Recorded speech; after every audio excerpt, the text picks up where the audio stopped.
RPA Sur, la democratización de los medios de comunicación es nuestra divisa.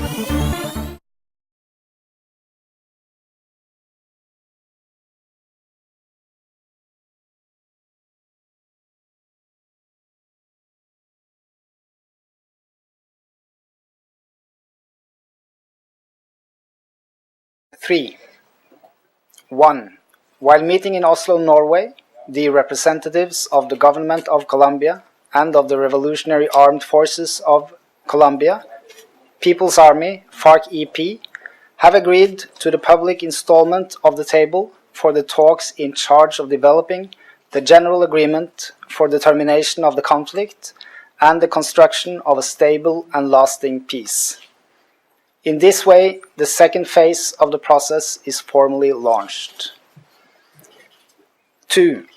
Comprehensive agrarian development is the first topic of the agreed agenda and will be addressed starting on November 15 in Havana, Cuba. 3. The parties will designate representatives that will meet on November 5 in Havana to continue the necessary preparatory tasks. 4. We appreciate the hospitality of the facilitating countries in this process, Norway and Cuba, and the generous support of the accompanying countries, Venezuela and Chile. Oslo, Norway, 18 October 2012.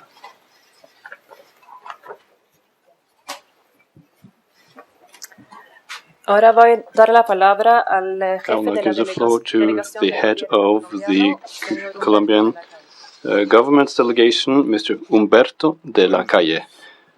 Bajo el Good liderazgo del afternoon. Under presidente Juan Manuel the orders of Juan Manuel Santos, the president, we are in Oslo to start the second stage of the process of conversations between the government and FARC-EP. The Colombian government's delegation presents a greeting of thanks to the Norwegian and Cuban governments for the important role they have played in this process as guarantors of the same. Norway, which is the host country on this memorable day, has showed its professionalism, and it has generated this necessary trust between the parties. Cuba was also an extraordinary host during the exploratory conversations, and it will participate in the next meetings. Thanks to the government, we thank the government and the support that we have asked for. Chile and Venezuela, as accompanying countries, play an important role, and our delegation recognizes that role. All the above, without prejudice to the fact that these are direct conversations. We want to recognize in a clear way that the FARC has fulfilled its obligations, and the government has too, and because of logistic problems. There have been logistical problems that have been overcome with the help of the guarantors. And the president of my country has said, and I will also say that we hope that they will continue as a positive element that is necessary for these conversations. I would also like to mention first the structure of this process. We have said that this process is built on the basis of other processes that have been taking place before. And we have a three-part structure, a first phase, which is exploratory process, where we signed a general agreement establishing the necessary conditions to end the conflict. The second, which starts today, to arrive at an agreement on the agenda points in the general agreement, and the third, that will be the signing of the final agreement, which will put an end to the armed conflict, and then we will start with the simultaneous implementation of everything that has been agreed with the corresponding verification systems. Another characteristic of this process is the confidentiality, which we consider to be essential. What is confidentiality? It refers concretely to the development of these talks. We are not saying that FARC will not express their ideas, but if the contents are known, then that will affect the process. And the contents are important, and the public opinion is important for the political government of the government, and the public opinion should support this process, which is also right, but this is a volatile situation. If we, in the second phase, have signs that these conversations go in a right direction, then there will be some stubborn parts of the society that may change their opinions, and they may become favorable in their opinion. But things have to happen at their own pace. This is also important for the FARC. This is also a guarantee for the application of the process, nothing will be agreed if nothing has been stated. We need discretion in these conversations, and this means that we will not work secretly towards the country. Quite the contrary, there will be participation in agreement with the needs of these conversations, which is what has been agreed already. We have planned a series of mechanisms to guarantee to our citizens that we will be able to fulfill what we have set forward, and the final agreements will be put to the public so that we can guarantee that they will not express the will of these parties alone. We have a kind of mantra. We look at this as a dignified and serious and realistic and efficient process. That is what we want. It is serious if we have a working climate, and it is not used as a tool to continue conflict. And it should not be used as a propaganda tool by anybody, and every step should be aimed at ending the conflict.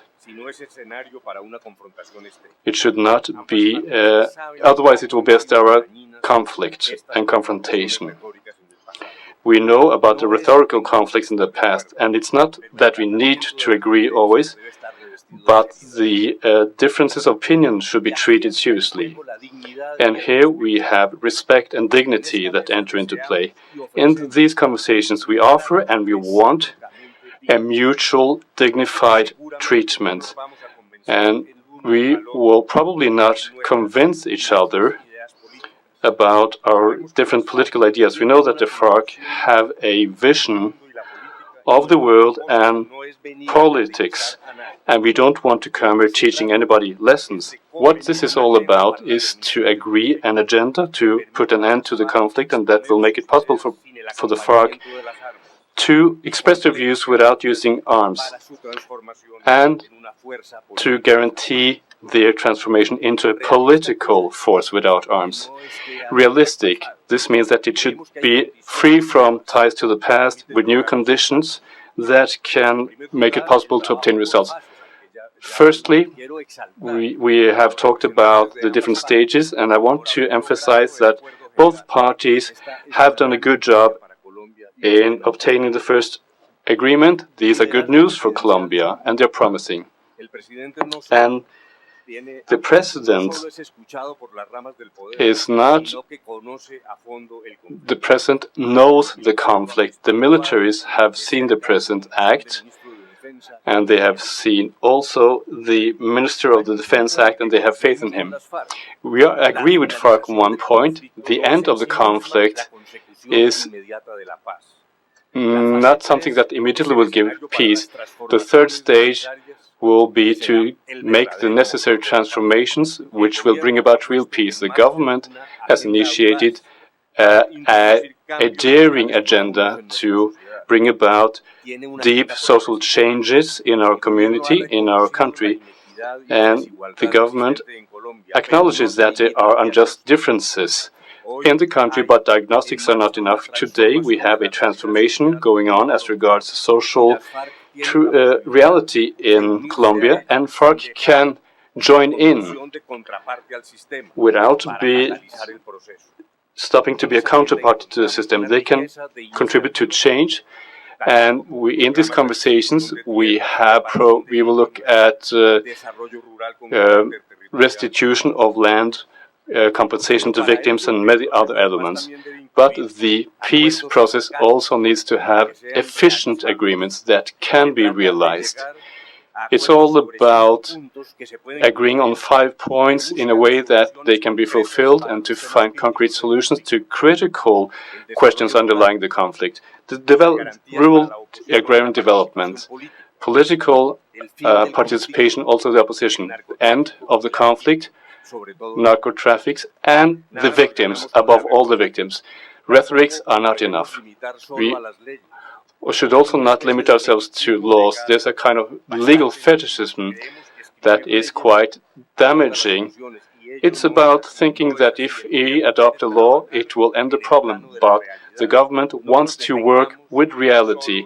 We should not limit ourselves only to theoretical formulation. The third stage is the opportunity to bring about change. Not for the FARC to hand over the ideas and lay down the ideas. They should fight for the ideas, but within the democracy. And in the way they are in opposition to our ideas, but that is good. We don't want false friendship, but we want to have mechanisms on the basis of new institutions and with the people involved, not only FARC and ourselves. And we want to embark upon a road to social change. The international environment also will contribute towards efficient agreements. Democracy is marching forward, and although some people call it a formal democracy, we have leftist forces in power also within Colombia, and they have come to power without using arms. And in the present Latin American vision, we have various new ways, and many leftist forces want to leave the arms and fight within democracy for power. This is a reality. I also want to say that there's a new Colombia now. The constitution changed central elements of our life. People are more aware of their rights. There are mechanisms to protect those rights, although there's a lot left to do. The judges have a lot more power now than before, and this system makes it possible for the highest judge to have more power than the government. The young people want something new. We need to look for new roads ahead. And as regards the economy, we know there are injustices, but we also have important changes. And I don't want to tie you with figures. This is not about propaganda. It's about seeing that there's a lot left to do, and we want to invite the FARC to do this without them having to give in to our ideas or to be submissive. This is an opportunity, but opportunities disappear. Several opportunities already have disappeared, and the public opinion that is not built by government or manipulated by it. As a consequence of the new constitution, we have more people supporting these conversations, but they don't want to support fraud or passiveness. The government has support, and we also have this public support that is important, but we also see that there are international conditions that we have to take into consideration. Drug trafficking is not good for confidence, but we need to have solutions to problems that we are all aware of. We come here under the ethics of the respect for what has been agreed, which is also what happened during the exploratory stage. We want to say no rather than to fake. And we want to express our opinions without being hypocrites. And we don't want to be modest. The government's wish is to look at the agenda points. They should guide our conversations. And this agenda is a good tool for bringing about the end of the second phase. At that point, the arms will have been handed in, there will be no conflict, and then we will have to start with the simultaneous fulfillment of what has been agreed. Will that be peace? No, and we are aware of that. The end of the armed conflict is just the initiation of peace. To obtain peace, we need to transform society, and we are ready to look for mechanisms that can guarantee the fulfillment of these aspirations. Another essential element is the ampliation and guarantee of political participation. We had a great political reform in 1991. I was involved in that task, and today I want to recognize that through the conversations, the government will amply widen the horizon. We want to look at what has been successful, but we also know there are institutions that don't do a sufficiently good job. We will listen carefully to FARC's opinions on these points, but at the same time we are aware that the political participation also has another perspective to it, which is to guarantee freedom of expression and the lives of those who choose to participate in politics. In Colombia, we have had considerable progress here, but also we also want to discuss this point, which we know is important to obtain our objectives. With the arduous intention of obtaining this, we greet the guarantors, the delegation of FARC EP, and the accompanying countries, and we hope there will be good results for the Colombian people. This is a moment of hope, not unlimited hope. We know there are enormous difficulties. We have optimism. It's a moderate optimism. We think there are real opportunities to obtain peace, and we come here with the intention of making our very best efforts. Ivan Marquez, head of the FARC delegation. Our dream is peace with social justice and a sovereign country. The peace is something we have been fighting for a long time, and we always have wanted Colombia to be a country where there will be no more injustices and inequalities. This was said by others before me. Friends of peace in Colombia, my dear compatriots, fellow countrymen and women, we have come to these northern countries, to this distant place, to the Macondo of justice, one of the most equal countries of the world, a collective dream of peace. We come with the olive branch in our hand. We come to this Norway, far to the north, to look for peace with social justice through dialogue, where the sovereign power, which is the people, should be the main protagonist.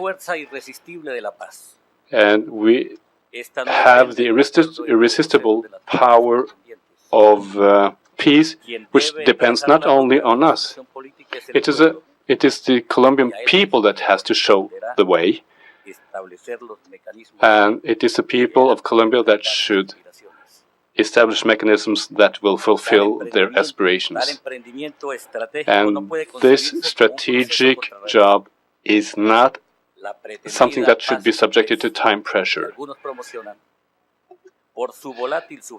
It is a very volatile thing to try to obtain, and if we try to put pressure on ourselves, this will only lead to frustration. A solution to the political, economical, and social problems that caused the conflict is something that can bring about a good future in Colombia. We need to have a solid foundation for our living together, like the unmovable fjords of this country. If we want this peace to be stable and lasting, we are not the guerrilla warriors that the media have portrayed us to be. We come to these conversations with proposals and projects to obtain a definitive peace, a peace that will bring about a thorough demilitarization of the state and radical socio-economical reforms that will further freedom, democracy, and social justice. We come here with a historical struggle for peace behind us. We come here together with our people, to find the victory of a political solution over the civil war that has destroyed Colombia. However, our determination has the strength to confront those who want war and who believe that with bombs and cannons they can break the will of us who want change and social justice. One cannot enslave this process to a policy that only is about obtaining gains for a few capitalists that don't care about the poverty that affects 70% of the population.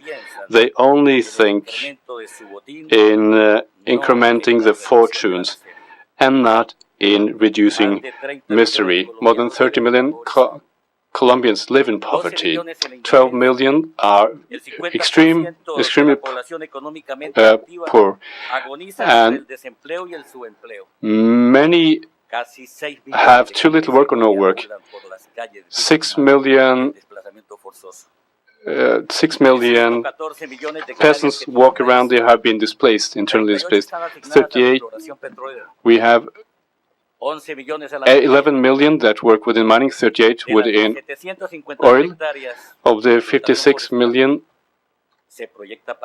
hectares that are used for forestry, we want to go to 12.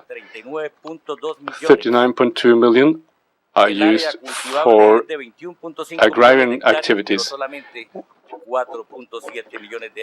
Only 4.7 million are used for agriculture, and we import 10 million tons of foodstuffs a year.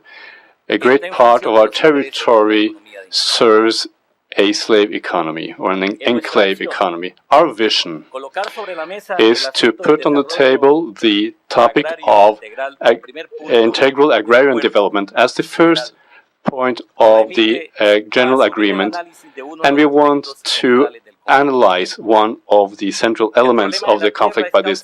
The problem of land is a central point and a historical cause of conflict between the classes. Falsicano says that we were born out of the oligarchic situation where they wanted to eliminate their enemies, and there's also as a reply or response to those who stole lands from the peasants, that which was an essential cause of armed rebellion and a heroic peasant resistance for many years, has become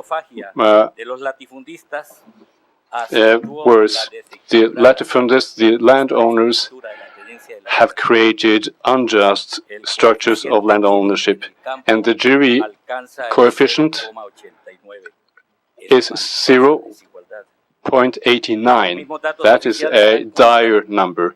And the official statistics say that more than 500 hectares, the latifundists have more than half of the arable land of the country. This is about an accumulation because others have been removed from their lands, and we're talking about 8 million hectares that have been taken away by blood and fire. We are talking about paramilitaries, mass graves, people that have disappeared, and forced displacements, crimes against humanity during Uribe's 8-year rule. And all of these are elements of state terrorism in Colombia. For the FARC, the People's Army, the question of land is linked to the territory. It is undivided and it goes beyond agriculture. It touches upon vital and strategic questions that are so important for the entire country. So the fight for territory is important in Colombia. To talk about land to us means talk about the land as a category that, in addition to the ground and what is found underground, also contains socio-historical relationships of our communities, where we have the feelings of the fatherland, and it gives protection and sense to life. And we also, because of this, should look at what Simón Bolívar said as regards what is our land, what is our territory, what is our fatherland. First, the land where we are born. It forms our persons. Our lives are only the essence of our own country. And there we find the witnesses of our birth, the creators of our existence, and those who have given us spirit through education. And this is where our forefathers are buried. This is where they can rest in peace. And we have a duty. All of this indicates that we have to take care of this land. This is where we had our first loves, our first feelings, and everything that has made us the persons we are. And this is a sacred land. We have this vision that we want to bring to the entire Colombia. The government's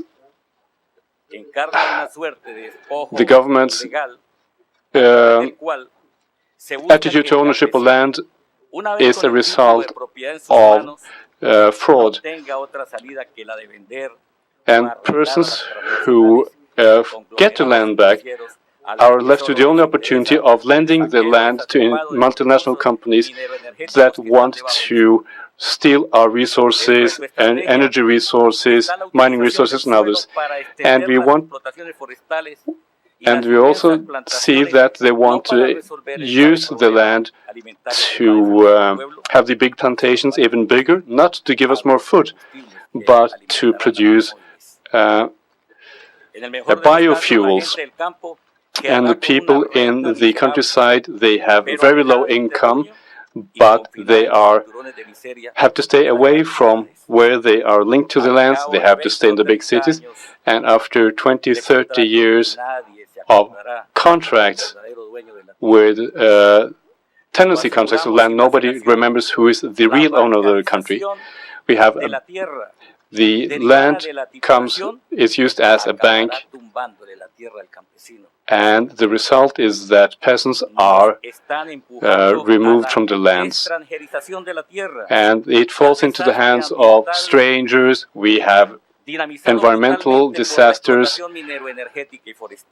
also because of the mining companies and the logging companies. Nature as a source of genetic information cannot become the victim of multinational companies. We don't want to have genetically modified seeds. This is a danger to our biodiversity and to our peasants that become grains in the machinery of biofuels. What is at stake is our sovereignty and the lives of our inhabitants. As regards this, ownership to land is something that has been changed by the state terrorism for many years.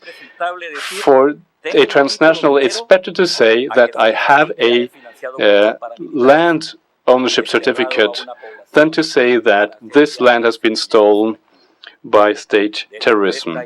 And within this dynamism in Colombia, the killer regime has its hired killers, and it also kills through its politics. It kills by hunger. And we want to let this killer, this metaphysical killer that is the market, we want to reveal the true nature of this killer. And we want to denounce the capitalism of the crime of capitalism and neoliberalism. We want to accuse them of being the killers of the people. We should not fool ourselves. This regime has tricked us, and Simon Bolivar says that we should try to reveal the truth, and this only brings about the worsening of the conflict, and we want to have this. They say that we should liberalize the market of land and that we should have markets where there is speculation with land, and whether there is armed insurgency or not. This kind of politics is violent. We have new spaces for capitalism, and that is the political, economical project of the neoliberal elites that makes the blood of the fatherland run from head to toe. And this is what you are against. FARC, we are not against a true restitution of lands and land ownership. For many years we have fought with arms for an efficient and transparent agrarian reform, and it's precisely because of this that we cannot let the government not do what it should do as regards the Land Act, and it has prepared the territory for transnational companies. Es esencialmente un proyecto de reordenamiento territorial. Project of reorganizing the territorial ownership and opening the economy to extractive industries against peasant economy. It's against our food sovereignty to overlay the mining map over the agrarian map. They don't even take into consideration the agroecology that would allow an interaction with nature that is friendly. On the other hand, the return of lands should also take account into those lands that were taken away from the peasants that are of African descent and who are very far from their origins. They're also suffering from the multinationals' encroachment. Now, this is a problem that has to do with the entire people of Colombia, and it is also touching on the entire country. Nationally, there is a deep dissatisfaction with the criminal bands that are now exploiting their country. We have new cowboys that are nothing of cowboys. They are magnates, they are bloody, they are big landowners from the Valle del Cauca. El señor Thermovis, the ex-vice president, Francisco Santos, who established the paramilitary capital bloc, and there are other filibusters that have no right to own these lands. All they want is to put their claws into the petroleum, the gold, lithium, and exploit big agricultural projects and biodiversity in the lowlands. In the agrarian setting, we have to discuss these problems. We have to talk about the valleys. We have to talk about these projects that are the banks projects. We have peasants who have lived peacefully with the birds, with the woods, barefoot, people who wielded their sword to defend our sovereignty. We now have the patriotic resistance of the oil workers against the Canadian company Pacific, who has exploited and robbed the country. Every day, the international vampires take out more than 250,000 barrels of oil, while they're sucking the bloods of over 2,600 workers, poor workers who work like slaves, 16 hours every day for 21 days consecutively, and then 1 week of rest. Their situation, their working conditions are the worst that has been seen since the 20s and the banana companies. We have the resistance of the people of Kimbo, where the government pretends to kick out people, and that's lasted for more than 100 years, where they've destroyed their cultural heritage, their life, and their environment. Should we allow the Magdalena River to be filled with blood, only to build a dam which would generate energy to be exported and not to resolve the internal energy problems of millions of Colombians who have no access to electric power. To the government, gains are first, gains of the international companies and the families. Ahí está la resistencia de los pobladores de Marmato Caldas, gente humilde que siempre ha vivido de la explotación people who have always lived from the exploitation of their local gold. Now they have transnational companies who want to brush them off the map to turn that village into a gold mine, an open pit gold mine, the biggest one on the continent. Let's remember now that even the Colombian church has accompanied this just fight. The priest, José Hidárraga, who was heading the Civic Committee for the Defense of Marmato, he was shot down cruelly by these companies. We also have the formidable indigenous and peasant resistance in Cauca in defense of their territory and ancestral cultures and their brothers in Colombia who were guardians of the national sovereignty of the Pacific. We have the dominant classes who insist in destroying biodiversity in the waters, and they have an insatiable thirst, like in Caramango and Bogota. Looking for gold, they pretend to destroy the mountains and the purity of the river Surata, the dignity of José Galan's sons. He was a comunero. They've organized the resistance and they've also unified the whole people of the valley, El Llano. I have begun to understand that this is a fight of all Colombia. How are we going to allow that to please the greed for gold of Anglo-Gola Shanti, this multinational be given 5% of our territory? The project of mining of this company in Colosa, Canamarca, will leave an ecological disaster, and 4 million Colombians will be left without the water that this area provides them with. The mining energy train is like a train of destruction. And if the people doesn't stop this train, in less than 10 years, Colombia will be a place where nobody can live. Let's stop this physical train which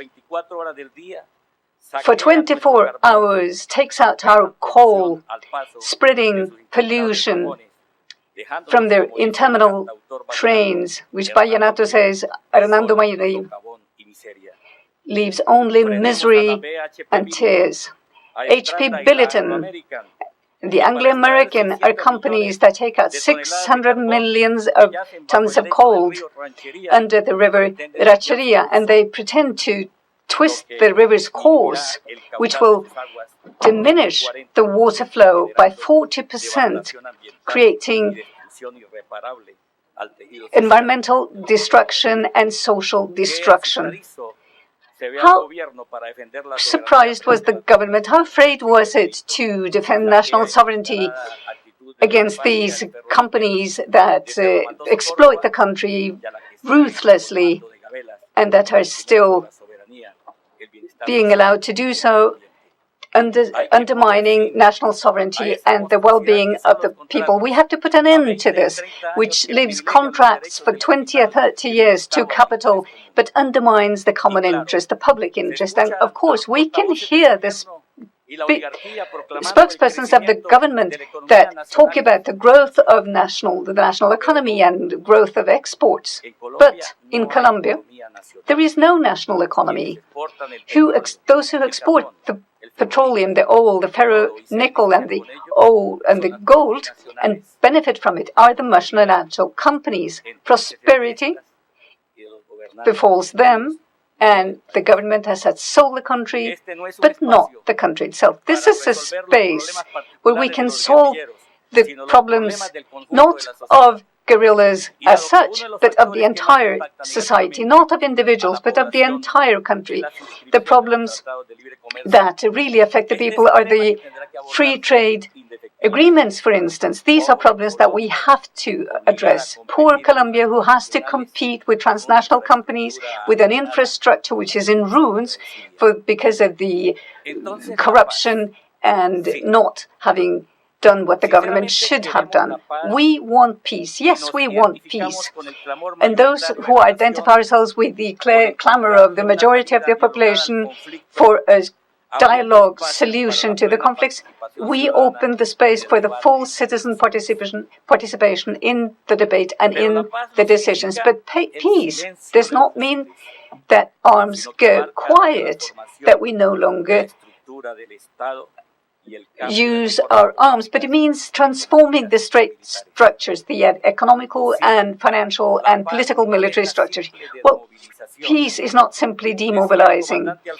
Alfonso Cano said, demobilize is the same thing as inertia. It is a cowardly treason of the popular cause and the revolutionary ideas that we have cultivated, our ideals of transformation. It carries a message of desperation to the people that have faith in our Bolivarian struggle. So we have to attack the causes that generated the conflicts and first solve the problem of institutionality.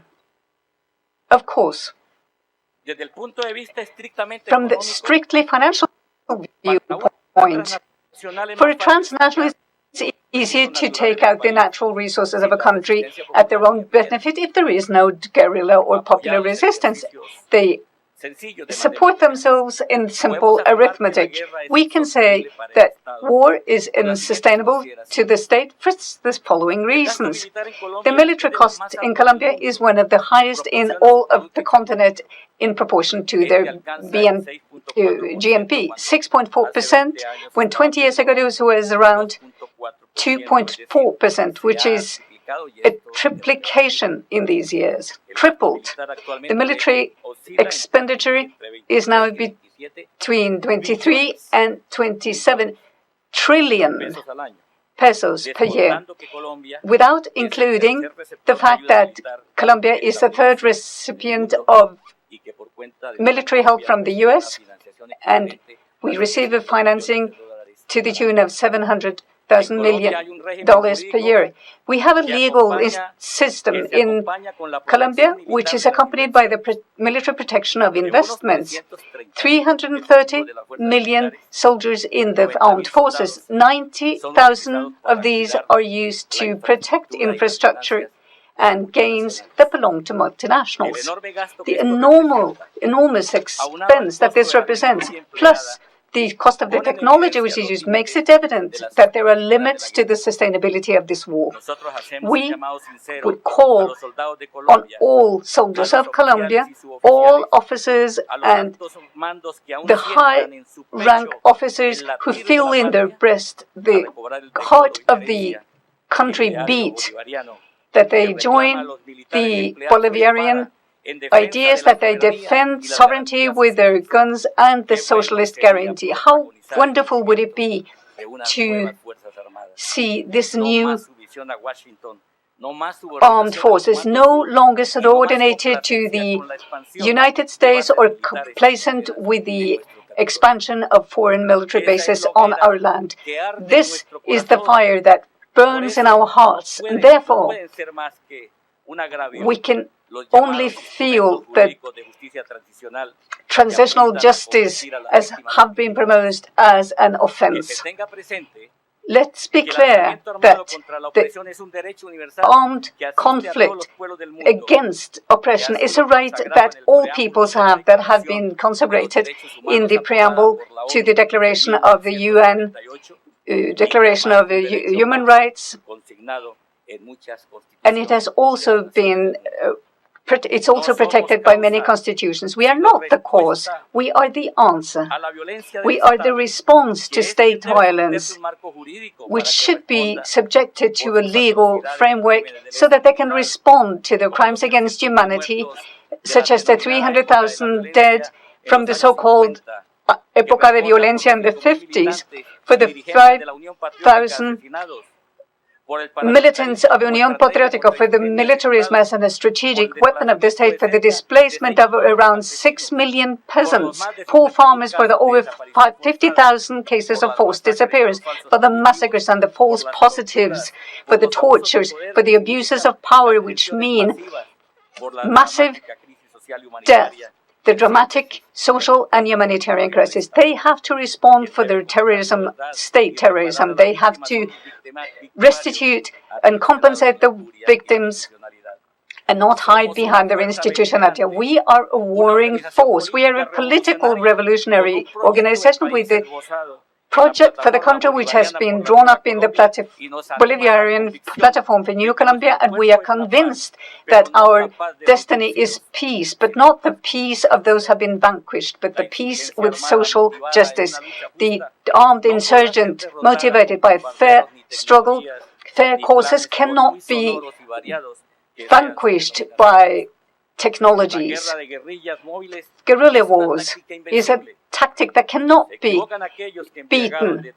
Those who are drunk with triumphalism talk about the end of the guerrillas, of the inflection points and strategic failures, and they confuse our will to dialogue with weakness.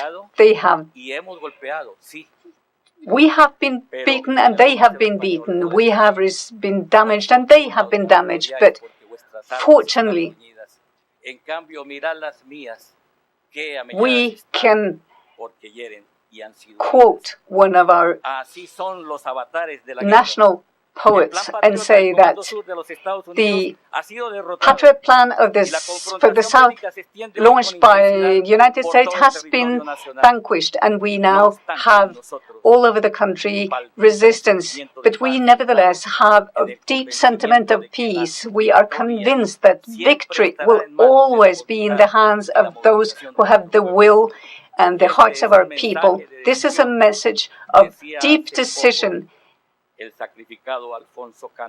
As Alfonso Cano said recently in FARC, nobody is beaten. We are full of high morals and war moral. President Santos, let's build peace on the basis of the nation's deep wishes.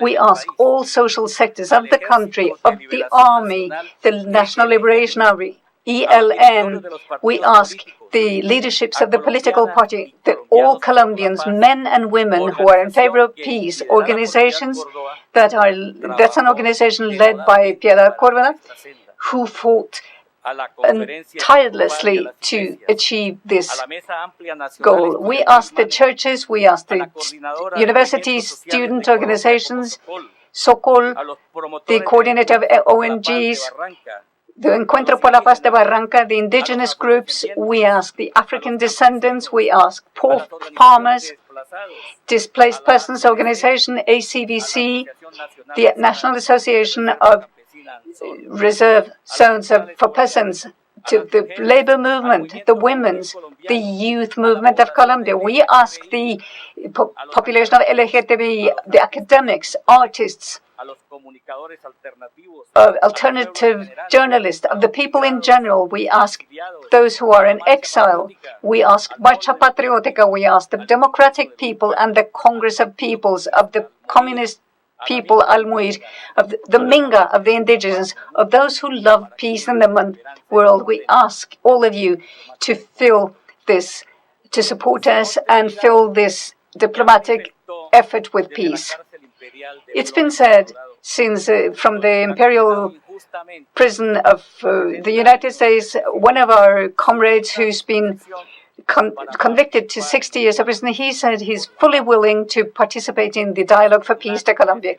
This is a very sensible act that the public prosecution in Colombia has said that he has every right to be part of the FARC delegation in the conversations, and the court's judicial council has also given its authorization. That the government would give a great support to the reconciliation of the Colombian family if Simon, our comrade, could be present in these negotiations and conversations. I would nevertheless like to thank and express our deep and eternal gratitude to the governments and people of Norway, Cuba, Venezuela, and Chile, who have invested great efforts and joined forces from the Arauca, Caribbean, Chile, Scandinavia, to have the light of peace shine over our country. The CSCR has also contributed as a guarantee of the translation of the representatives of FARC from remote areas to the negotiations. We give homage to our fallen, to our militias, to the Communist Party and the Bolivarian movement for the new Colombia, and also to the people who has always faithfully stood at our sides. Before we start the discussions, let us not put threats against the very existence of this table of negotiations and conversations. Let us respect the will of the people, and let us not allow the manipulators of public opinion to divert the course of this conversations, which is the search for peace, dignity, and living conditions. The press cannot continue to act as a servile dog to the forces, because Cicerone said, a judge which is not fair is worse than anything else. We need the solidarity of the world, and on this solidarity, Colombia's destiny depends. The will to peace, said Eliezer Gaitán, should illuminate our path.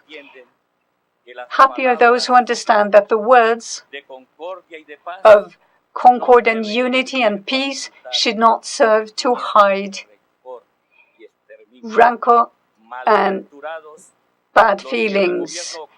Damned are those who hide behind their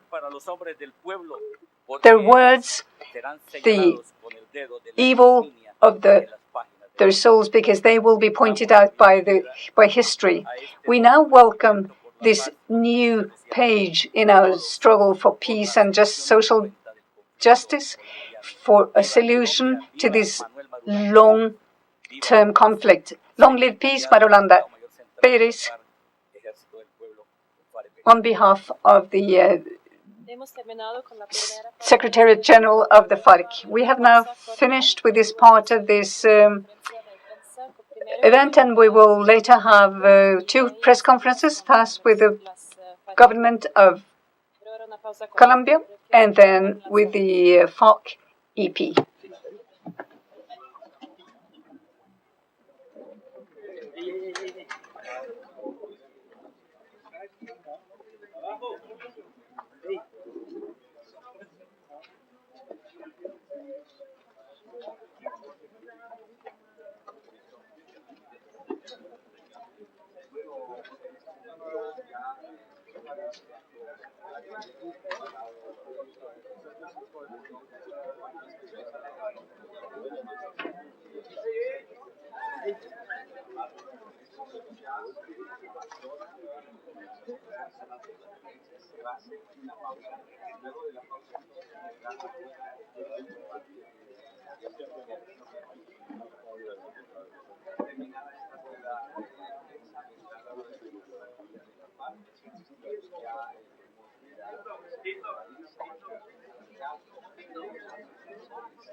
Bueno, Ahora comenzamos con la segunda parte de Okay, este we will evento. now Por start favor, the que se second part of sienten. this event. Please find your seats.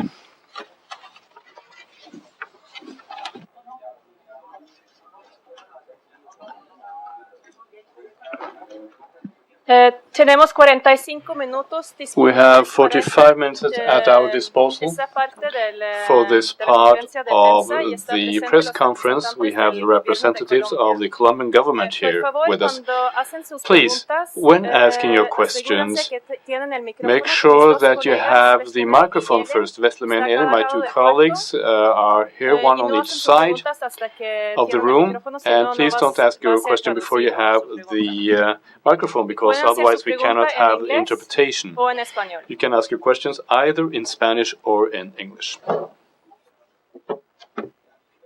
Empezamos con el canal We will start with RCN, señor Edwin Canal RCN, Gutiérrez. Edwin Por Gutiérrez. favor. Please go ahead. ¿Qué tal? Muy buenas tardes. Mi nombre Good es afternoon. Edwin Gutierrez is my name. I come from the Colombian TV channel RCN. The question is for Dr. Humberto Lacalle. During your presentation, the head of the FARC delegation one of the members of the delegation put forward the name of Simón Trinidad as a symbol of them insisting that they want Simón Trinidad to be physically present. And this was strengthened by the fact that the FARC delegation had asked for the US to have Simón Trinidad present in the negotiations. And what does the government say about this? Simón Trinidad's participation is something that is not in the hands of the Colombian government. These negotiations are between FARC and the Colombian government, so we don't have that possibility within our reach. I would like to add something else before we continue, and I would like to elaborate on some central elements of the management of this process. Firstly, this is a process that doesn't start today. It started much earlier, and during the exploratory stage, the head of the government and FARC EP would discuss the rules for this process, and I want to clarify that the topics that have been presented today will not be part of the agenda, and they will not be discussed by the delegation of the Colombian government. Firstly, we will not discuss the so-called military doctrine. As Colombians, the police and army of Colombia, they carry out constitutional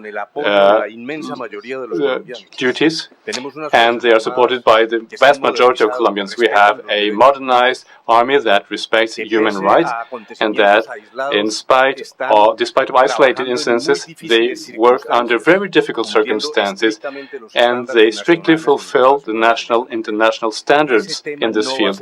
And this topic shall not be discussed during this stage. That topic is not part of the agenda, which is the only guideline for this process. And along the same lines, the economic model is not a topic that will be discussed at this table, nor foreign investments. What this is about here is to look at the agenda and the topics that are linked to bringing an end to the conflict, and only those topics will be discussed. Political ideas that FARC may want to present, and that is up to them, but after this conflict has ended, they have to do that without arms. What we want to have here are rules of play for a democratic exploration of the various political ideas and visions. It has been stated, I said this expressly, that we are not going to see who can convince who here. This is not what we're here to do. We're not going to discuss private property, economic models. FARC, they are entitled to have their ideas and present them without arms. But what we want to do here is to bring an end to conflict. We also want to insist in a central element of this process. I talked about dignity and respect. and one shall not mention different persons. We don't come here to discuss individuals. We want to discuss concrete agenda points, 5 concrete points that will bring an end to this conflict.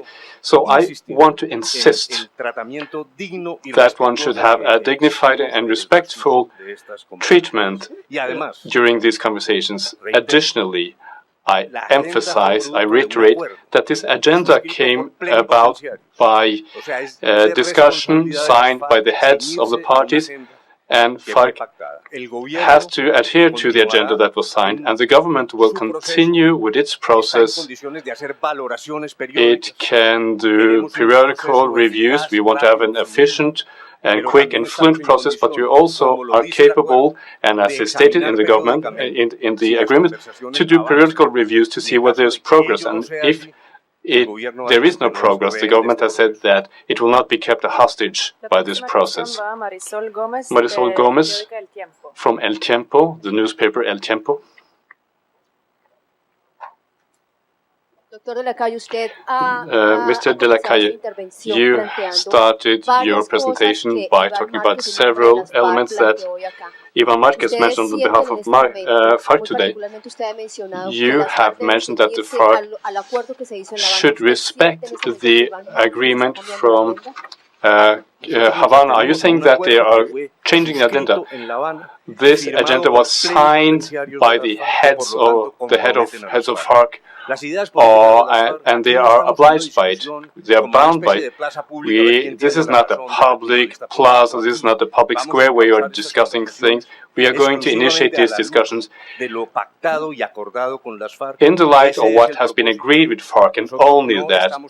We are not here to convince anybody, and I don't think it's about efforts on their part to try to convince us that they have the right ideas.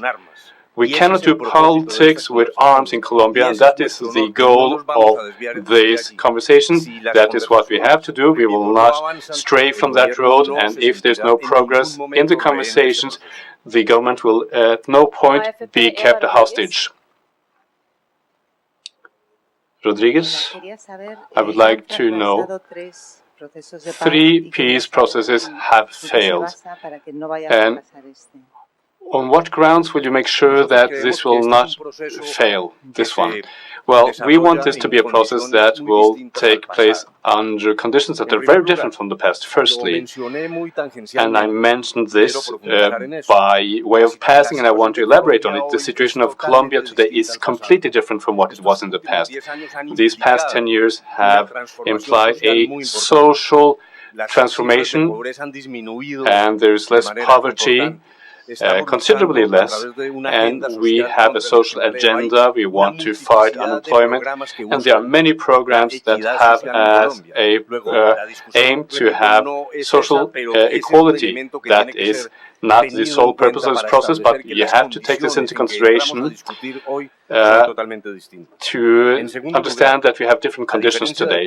Secondly, we will not have demilitarized zones like before, what we call despeje or clearing.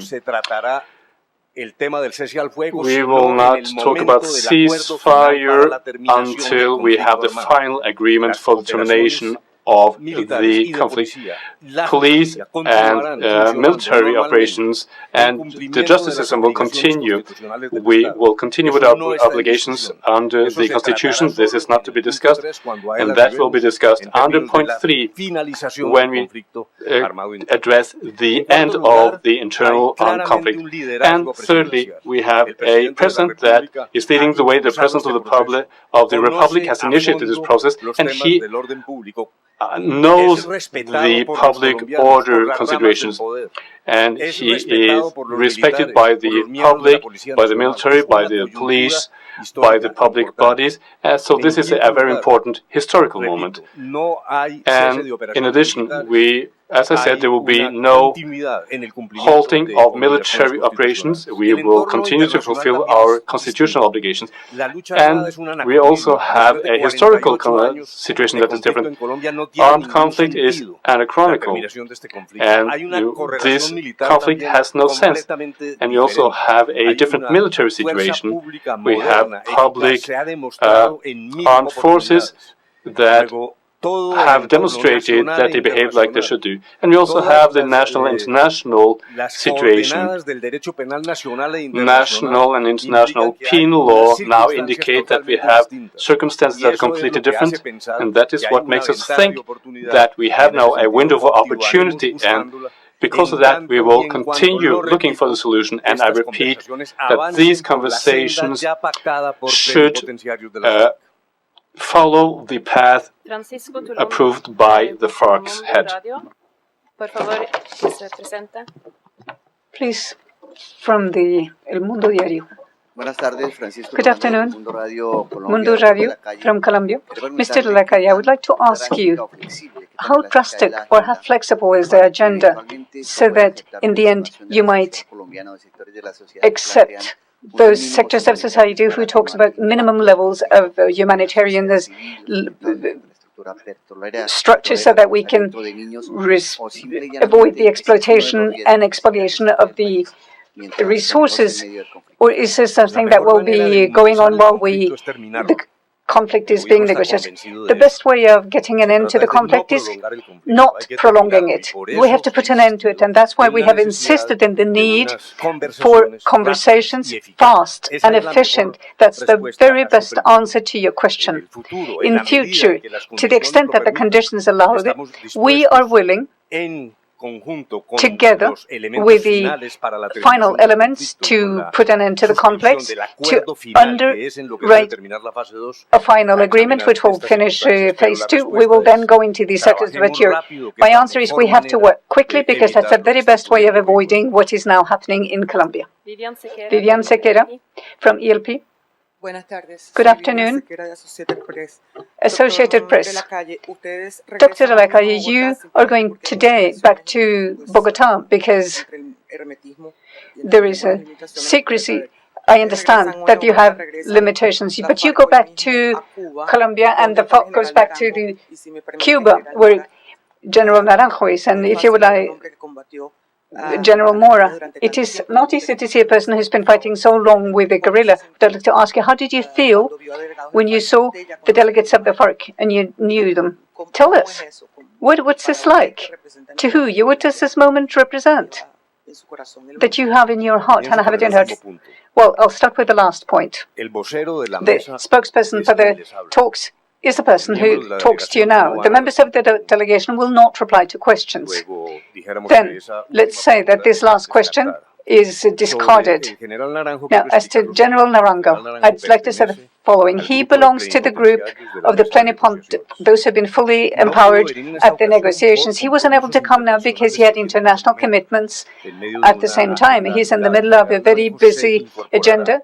The general will become part of the negotiations when it's necessary and when he can fulfill his commitments, but he's constantly informed. We have his opinions. He's present here in the virtual sense that he knows all the details of what's been discussed during these days. And as to our return, we will return tomorrow to Bogota. Juan Pablo Barrientos, El Día. Good afternoon. Doctor de la Calle, buenas tardes. Dr. de la Calle, good afternoon. Juan, it's a Teleantioquia television. When the peace process ends, will it have the political legitimacy? If the FARC gets political legitimacy, what will that entail? Please explain. One of the points of the agenda is to give the FARC the political legitimacy. Does that mean an end to parapolitics? I really don't understand what this is. Well, there are many politicians in prison because they have participated in parapolitics, because they've been part of paramilitary groups, the FARC.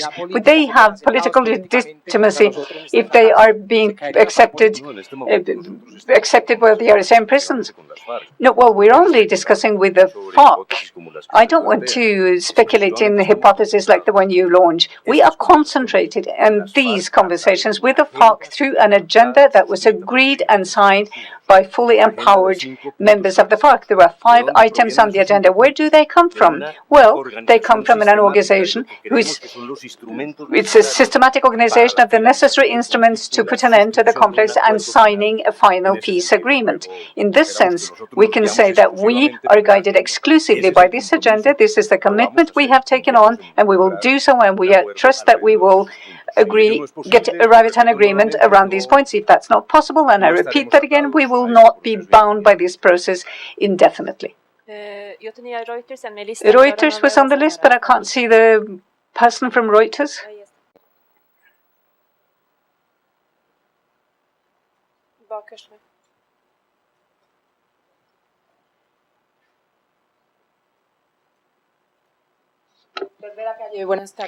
Good afternoon. Ana Valderrama from Reuters.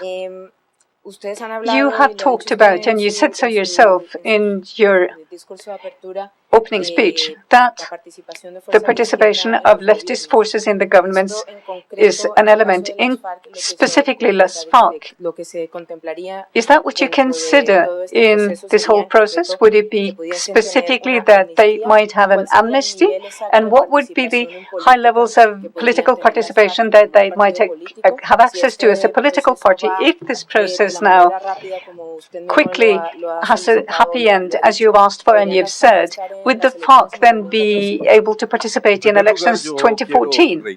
Well, I'd first like to underline something and repeat. We have agreed an agenda, a fast process, and a discreet and efficient process. Therefore, we do not want to generate any type of negotiations through the press or negotiations by open microphone. It's been very harmful in the past. So, in general, my answer would be set in that perspective. We will not enter into conversations had by open microphone, and we will not enter into speculations. Now, in relation to what you've asked, we have to point out the following. The purpose, naturally, is to transform Las FARC in a political force, in a political party, the way that group wishes, which means that we are in the possibility of finding agreements on the 5 items to promote this transformation of the FARC. One thing is the organization and their possibilities of expressing themselves politically, and the other part is the members of that organization. These members will have to find decisions in the legal field that are part of a transitional justice process. Within this, Colombia will honor the international commitments that they have in this field. The purpose is to look for a formal, within standards that are worldwide known on transitional justice, in order to find formulas through which truth, justice, and particularly not repeating and respecting the victims and compensating the victims who are the center of the discussion that you have raised. This is how the FARC should answer to the victims in a process of transitional justice. So then we will have the solutions that will, at the individual level, that these guerrillas will have to affront individually. But that is no obstacle to the FARC to participate in political life. But we do not want to have this mixture of guns and politics that we've had before. El País from Cali. Dr. de la Calle. My name is Enrique Salinas from elpaís.com. Cali. My question is, what plans are there for territorial placement for those who lay down arms? Has the government thought about any development plan, business development, other types of economic development for the areas that the FARC leaves? That's a very good question to continue refining our ideas. I will insist, we are not going into the eternal rhetorical discussions of the models of economic development, who can convince who, what's an urban reality, what's a rural reality, what's the problem of titles to land, etc. These are problems in all democratic countries. The FARC, as soon as they lay down their arms, and as soon as we sign the final peace agreement that puts an end to the armed conflict, can go into politics in any way they wish, in any form or shape they wish. But that's not the matter for discussion at these conversations. We have an agenda which is very specific. It consists of 5 points, 5 items, which are the product of a vision that the FARC shared through their fully authorized representatives. In discussions with the government, they have been incorporated because these are the ones that are in direct relation to the end of the conflict. The agrarian problem, because that's where the epicenter of the conflict is found, the problem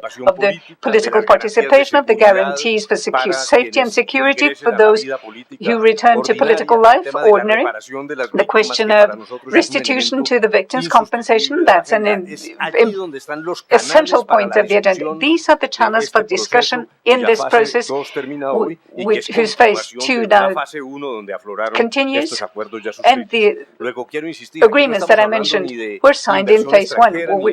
We're not here to discuss any model for economic development or finance foreign investments or anything of the kind. Telesur. Mr. De la Calle, it's a pleasure.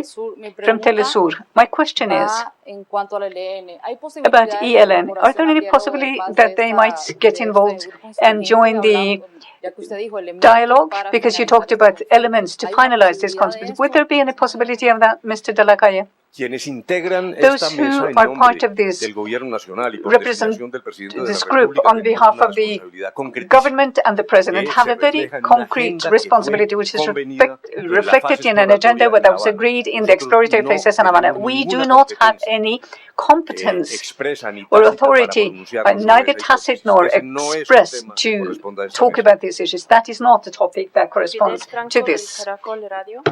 Fidel Franco, Caracol Radio. Doctor De la Calle, buenas tardes. Good afternoon,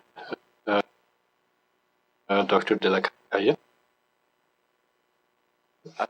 ¿Hasta dónde está el gobierno colombiano dispuesto? How far is the Colombian government willing to go as regards the pressures from the FARC? That is, and also the topic of Simon Trindade, you say that that is not up for discussion. But we also have this Tanja Niemeyer. She is in Havana, Cuba. And these issues that are raised by FARC, what is the response of the Colombian government? The first question, what are we willing to cede? We are not going to negotiate in front of the microphones. That is what you have said. We are going to examine the various positions of the parties through direct talks, and we will be guided in our conversations by the points on the agenda that we and FARC signed to in that agreement, which should lead to the final agreement and the end of the armed conflict. And then we will have the third phase, where we'll have the necessary implementations for the parties to fulfill their obligations. Secondly, the situation as regards Tanya, it is the following. The government respects the representatives of FARC at the table. We respect the members they want to participate in these talks. In the same way, we who are here on behalf of the government, we shall not be judged by FARC, and they shall not decide who is to represent the government. Well, as regards the other person, there you have foreign authorities, which makes it more difficult because there are arrest orders, and that has to do with who can represent FARC here, and that is something we're trying to solve. We're trying to solve these complex legal questions so that you, on the 15th of November in Havana, can see that they will be present. The lady in the middle. Hola, ¿qué tal? Buenas tardes. Soy Good afternoon, Raquel Miguel. Me gustaría saber si en el caso de I would like to know if there is a final agreement, whether the Constitution of Colombia can provide for it, or are we talking about establishing a new constitutional assembly, which has been mentioned by the FARC. The present constitution is sufficiently equipped to for the signature of a final agreement and for it to be implemented, and also to take care of the legal issues concerning the integration of FARC. We're talking about a legal framework for peace. And the way we see it, we have this idea, and it's also, it has also been expressed in agreements with FARC, but we're not talking about the kind of solution that you are referring to. Pablo Quarangua from Le Figaro. Sorry, Le Monde, and afterwards Le Figaro. Doctor, usted ha hablado de los compromisos internacionales de Colombia. You have talked about the Colombia's international obligations, also in terms of justice, and you talked about that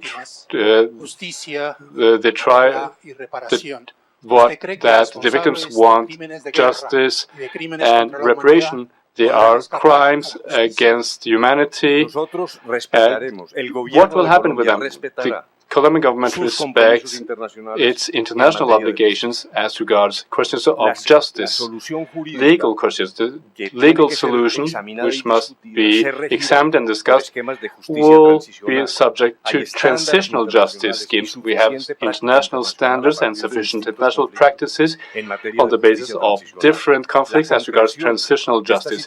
And we will concretize the situation at the table at the right moment, and that will probably be necessary for us to sign the final agreement, but we don't want to speculate as regards the application of those schemes. But we do reiterate that Colombia will respect its obligations under international treaties that are concerned with questions of a legal nature. Now, Le Figaro, TVE Spain. Carlos Sanganillo from the Spanish TVE. I would like to ask, when you talk about the victims, are we talking about victims of armed actions by the FARC only? Or in this process, it has been mentioned, Ivan Marquez has talked about internally displaced people, the assassination of persons belonging to Unión Democrática, and will the state say that you're sorry to people who have been affected by this on the part of the state? Well, that is one possibility, but I would like to point out that we have some international standards. Colombia has some obligations, and we have a vocation that is very clear, that one shall want compensation for victims. I'm talking about FARC. Specifically, FARC has to face its victims, and that is an element that cannot be separated from this process. I answered this in the beginning. I will not speculate on this point. I want to reiterate that when I've talked about the victims, I'm clearly stating that FARC has to face its victims. Carolina Villamil from Fixl. FM, sorry. FM. Muy buenas tardes. Good afternoon. Doctor Humberto de la Calle. Se ha planteado en algún momento hablar at a certain moment there was mention of the FARC paying with years in prison because of these crimes, because Human Rights Watch has said that Colombia cannot negotiate an amnesty for these crimes against humanity. For instance, what was discussed at Caguán, what happened there? Well, the government is clearly aware of its international obligations. It forms part of the international community, and the country has signed treaties that apply. So, but we will look at the system of transitional justice, and at the right moment, not now through the microphones, we will look at possible solutions. We will do this in a rigorous way, and we will do that in keeping with our international obligations. This is a topic that needs to be discussed at the table of these conversations. Dore Grothman, Caracol Televisión. Good afternoon from Caracol Television. Two questions. When you gave your statement some time ago, you talked about the confidence that is generated between the parties, but after that, Marquez talked for more time than you, and you touched upon some points that you said are not on the agenda. So what is the situation now as regards the trust that you talked about earlier today? Second question, is there a possibility of consulting the population through a referendum? Can one then, on these points, consult the Colombian public? It's a very good question because it allows me to clarify something that I said in my opening speech. I talked about the trust in relation to the role played by Norway. It is Norway, and I am quoting myself, that has generated this sufficient trust between the parties. I'm talking about, if you're talking about that, that's about the role of Norway exclusively. I've already said so, but what I would like to say is that the problem should not be seen in a subjective way. What kind of level is there of trust is there at the personal level? That's something in the past, and it's different from the other processes. We have faith in the process to the extent that it will continue to fulfill the agreed agenda. And in this context, you have the third question, in the sense that we will not tire of repeating that we will be guided in our behavior, in the talks. That's where we see the agenda governing our behavior. It has been agreed by fully empowered representatives from both organizations, or from both parties. I wanted to say, first of all, I come from Northern Ireland, and we've had a successful peace process. And also wanted to say, don't be too upset with FARC in blaming you for all the evils in the world. They really haven't had a lot of access to free media, and I think it's more aimed at their members. Well, what I wanted to say was I was delighted. I'm a former combatant from the official IRA in Northern Ireland, and I think it's essential that if you're going, I'm going to come to the question, that you do not conduct the negotiations in public, because we would never have a peace process. So my question is, why did you decide to try and end this conflict, not like the Sri Lankans did against Tamil Tigers? And why have you chosen this path? And did you study other peace processes, and what lessons did you learn from them? Yes, of course we have studied other peace processes, also the Colombian peace processes. Our reply is specified to the Colombian case, because I would like to underline that we are fully convinced that this process has specificities and differences from other processes in Colombia. And I would like to refer only to the Colombian processes and no other processes. I've already explained in a previous question what in our view are the specificities and differences in relation to other former processes, and that's from that study of these processes that we get our conviction that we have a window of opportunity. But this window of opportunity will only work to the extent that we have an ethic in terms of fulfilling the agreed points, and we follow the route map. We have 3 phases. The second begins now. It is governed by an agenda which has been transformed into an agreement signed in La Habana, which will put an end to the conflict and then allow us to enter into phase 3, which is the point in time in which the parties will fulfill their commitments simultaneously. And here we have topics such as laying down the arms, how we will link in this to phase 3 of the full implementation of the agreement after having signed a final agreement, not before. And that's a substantial and essential difference to other processes in the past. And we will not present ourselves to sort of an exam in which the state will fulfill their commitments and the FARC keeps their guns. That's happened in the past. It will not happen again. The final phase is when we end the conflict and both parties simultaneously fulfill their commitments. Karen Cardenas, the CMI, from CMI.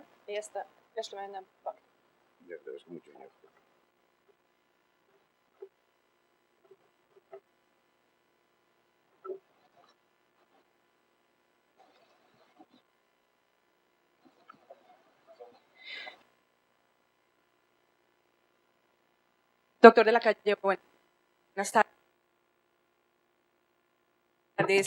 Good afternoon. My question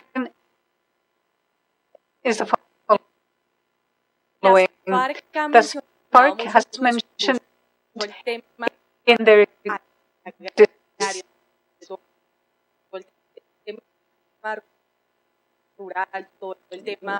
presentation, the rural topics, the land issue.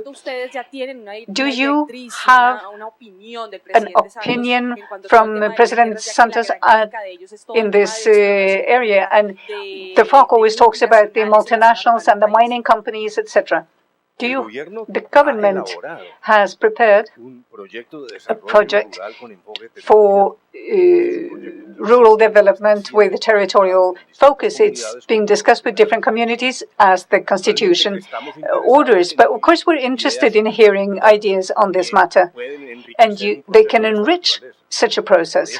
That's why the first item on the agenda is precisely this question, but it's not because we believe that the agrarian question is not the second of importance. It's because it's been present in the conflict since its inception. So the government has clear ideas, and we are in this process. We're willing to listen to others as well. Also, FARC's ideas. But I would like to repeat that the mining energy question is not a matter for discussion. We're not discussing economic development model. We're not discussing foreign investment. For that to be discussed in Colombia, the FARC will have to lay down arms, enter into politics, and win the elections. But that's not part of the discussions now. Rafael Manzana, W Radio. Is he here?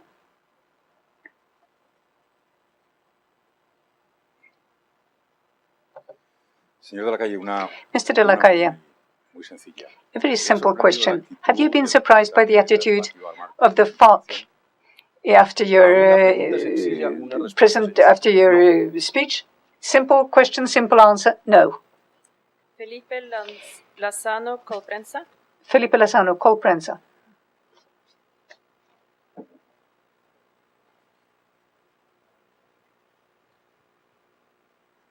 En una rueda de prensa no pasa. In a press round, a press conference, nothing happens really, supposedly. But I have the impression that something's happened during this press conference. That the FARC and you don't seem to be talking about the same thing. The FARC signed an agreement in Havana. They had fully mandated representatives to sign that, and that's what guides our conversations. Thank you to all of you. This press conference is now over. We will continue with the representatives from FARC EP in a few minutes.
Hmm?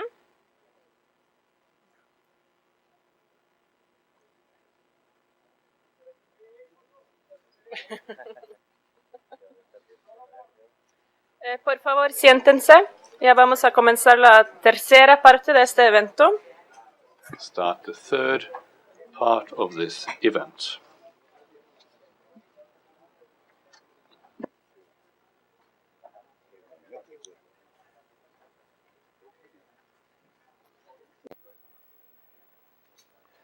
Y vamos a comenzar con una pregunta. We're going to start with a question from Dora Glotman, Caracol TV. Are you here? Before that, we would like to say a few words. As you have observed, at this table, Comandante Simon Trinidad is lacking here, and we think it is important to have his presence on this stage where FARC is going to risk everything for the peace of Colombia. We want peace, we want to struggle for peace, and we want to go all in, which is also what you say when you have an armed struggle. This is the first thing we would like to say. Simon Trinidad, he should be at this table, and I really hope that the government will contribute towards the facilitation of his presence here, and that also the US government should consider thoroughly the possibility. Mandela, from his prison, also participated in peace dialogues, and his participation was of fundamental importance to reach this goal. Well, we are going to talk with you, but in a collective way. All of us will talk, and that is okay, no problem. And I will address some issues, and my Ricardo Andres and the other members here, Marco, will also address some issues.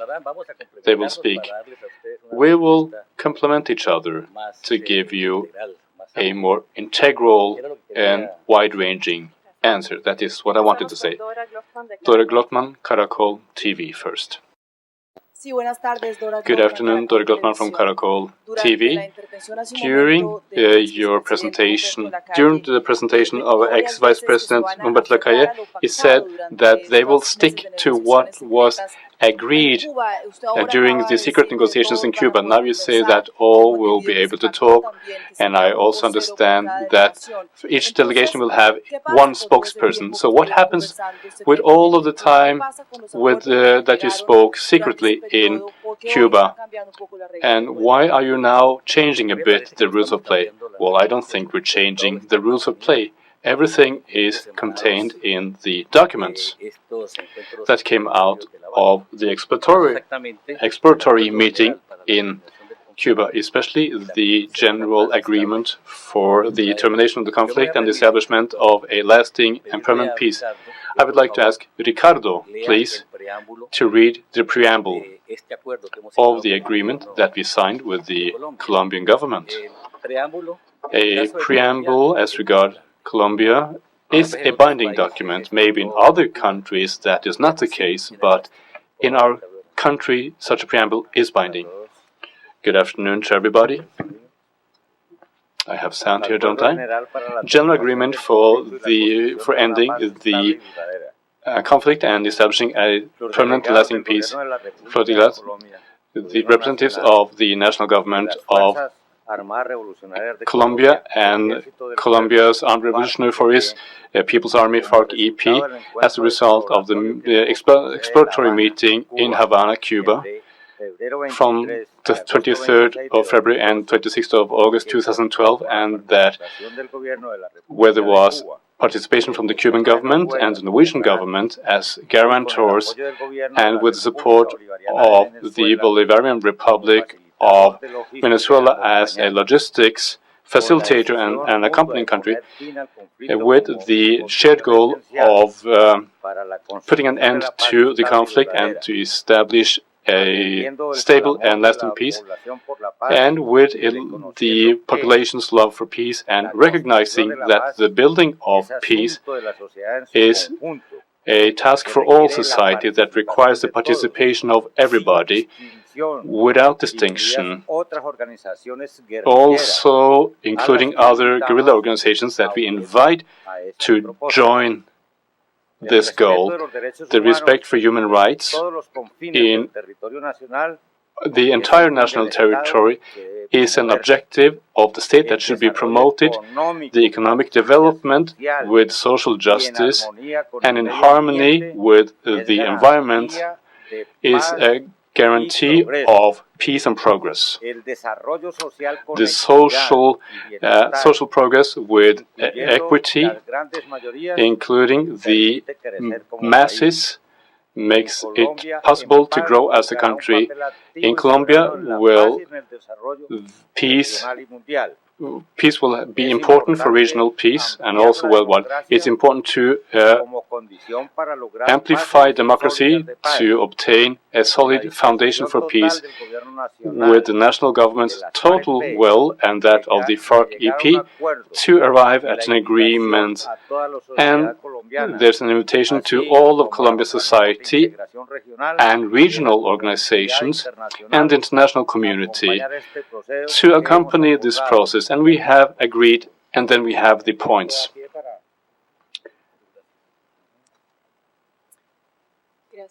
La próxima es Telesur. Telesur is the next one. Sorry.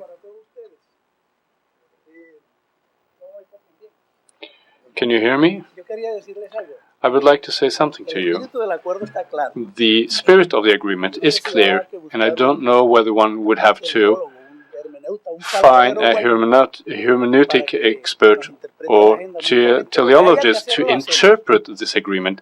What we will follow the agenda, but the spirit is clear, and we will work in agreement with the spirit.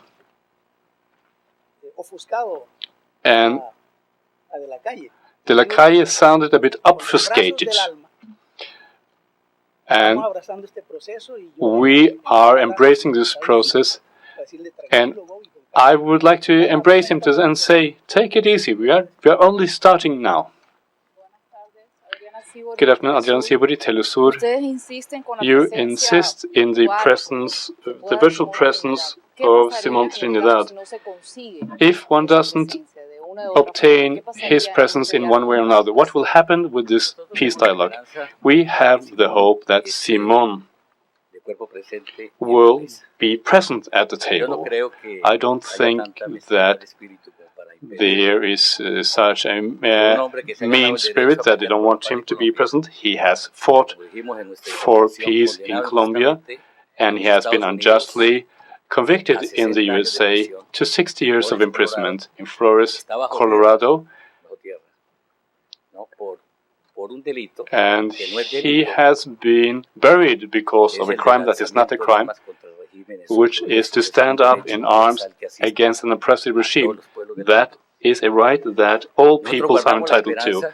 We have the hope that both the Colombian government and the US government will do everything in their power to have Simón be present here.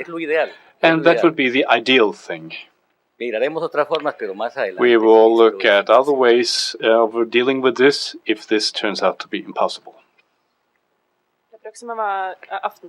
Aftenposten, a Norwegian newspaper, is next. Yes, this is Aftenposten, a Norwegian newspaper. My name is Tor Arne Andreassen. When most of the negotiations are happening on Cuba, why did you choose to have this press conference here in Norway?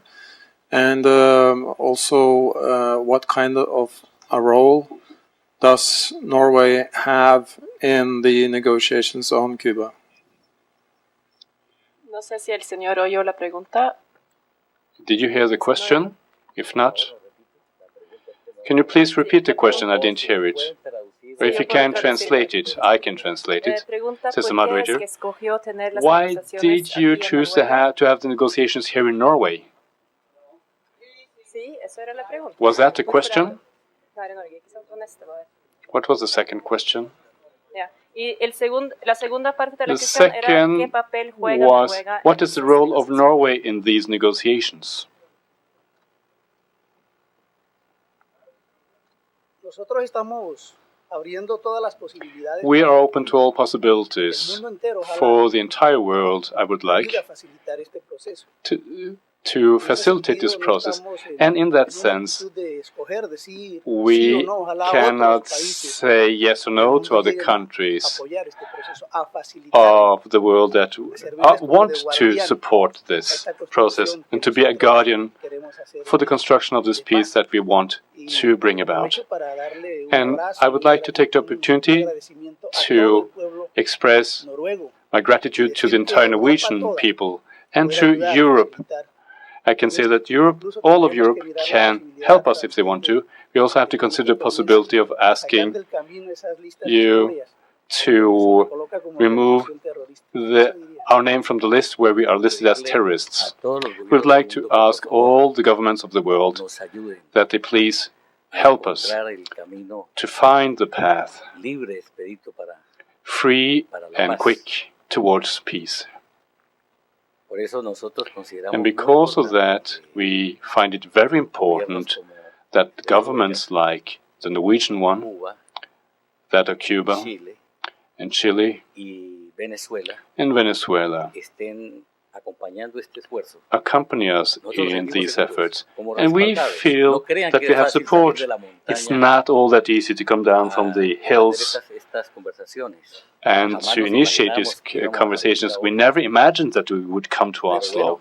But well, the Norwegian people and the Norwegian government has offered their trust in us.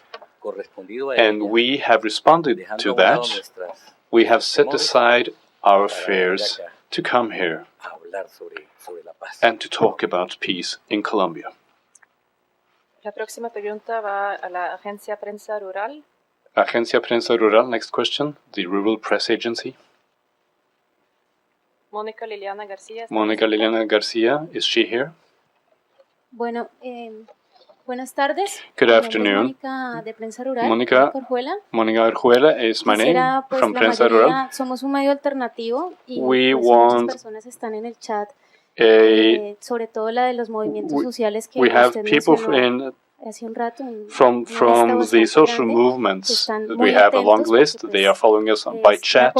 They are paying close attention because the civil society and society in general want peace. So my general question is, you as guerrilla, as FARC, what are you going to put on the table for the social movement to participate in this process? Well, specifically, we first want to greet the presence at this press conference of the alternative press. It's very important that the Colombian social movement and Latin American social movement should try to find ways to enable them to express their concerns and to express the feelings of the majority as regards what happens in our country. And peace is very important. It is so important that just the notice of this, these talks change the agenda in the country. We understand the cliche ideas that are presented by many press agencies, and it is not easy to present the truth about such complex questions through the media. So the construction of the peace is first initiated through the press, through the expression of ideas of workers and others. and through such press agencies as the one represented by you.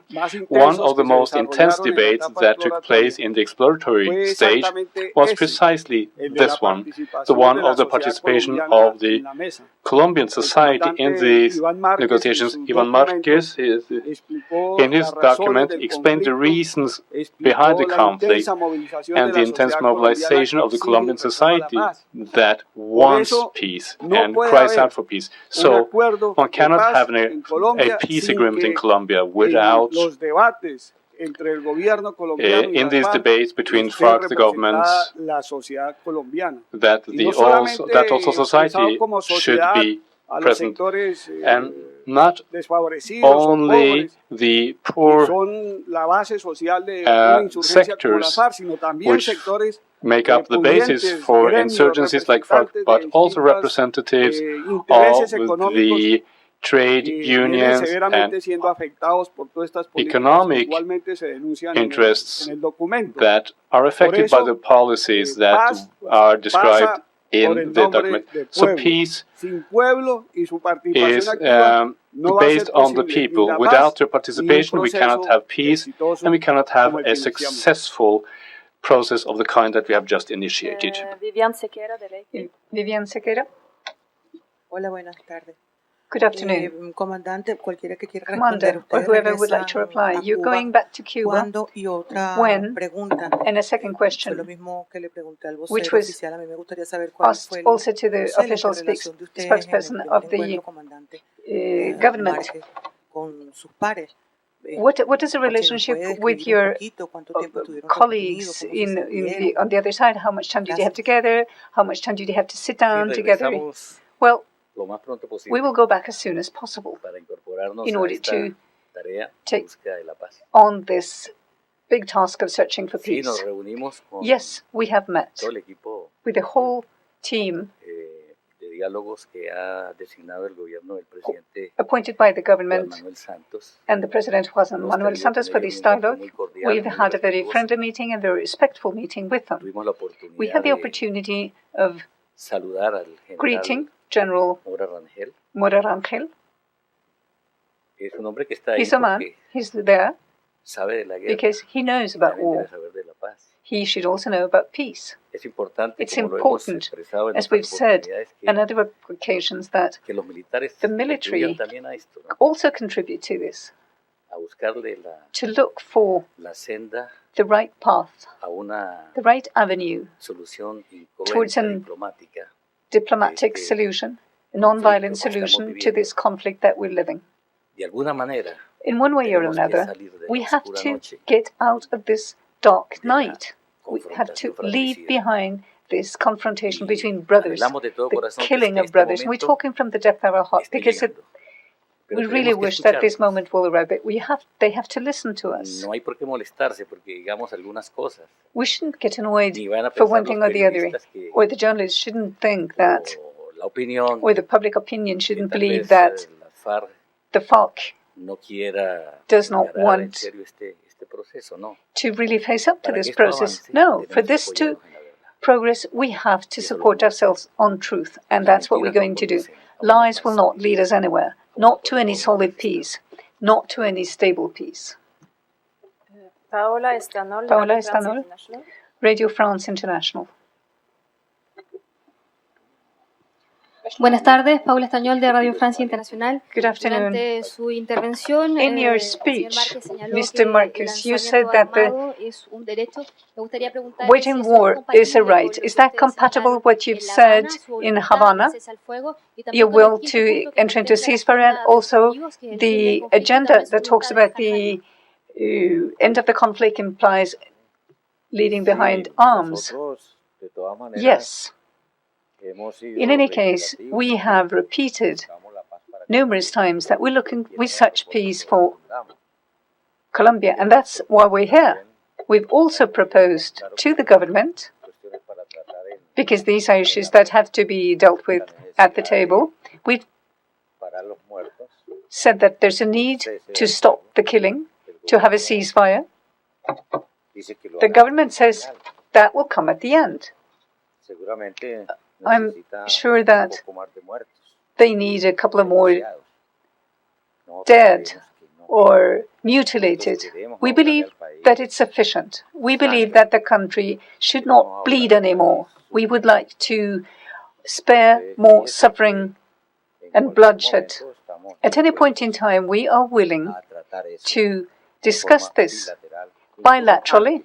Also, before the planned moment, we might gain confidence enough in each other to address this point. About arms, weapons, we've said that we were forced to raise up in arms because of the Colombian government. We don't love our arms. Never. If they change and we get conditions, and there is really a new Colombia, obviously, we don't need arms anymore. They're obsolete. They don't shoot by themselves. They shoot when there are people with conscience and who are willing to sacrifice themselves. So if there is a new environment created here, the FARC in future, in these conditions, if they arise through the discussions and dialogue with the government, will take the necessary steps in that sense. The right to armed rebellion was not invented by FARC. In the history of humanity, when peoples are oppressed, they rise up with their women, their elderly, their children to reestablish justice. That's the history of humanity. We want Colombia to have peace, but the peace can only be possible if you have social justice. That's the foundation for peace. If you don't have social justice, you don't have peace. But if you have, you don't have to shoot any guns. It's enough to talk. Words have an enormous weight, and we believe that there's a need for words to carry weight in Colombia. It's not possible under the present circumstances. As to a ceasefire, one shouldn't be afraid of it. It's not a concession, neither on the part of the government or insurgency. That is the clamor of the people. We are entering into a process to find solutions to the problems that keep us in confrontation. We're in confrontation with the regime that oppresses the people, and the people is asking for space. If they ask for it, we'll give them. The government has opted for an avenue in which there will be more dead. Our will to peace is so big that we are willing to meet these bombs and these cannons. Marisol Gómez, Tiempo de Colombia. Marisol Gómez del periódico El Tiempo.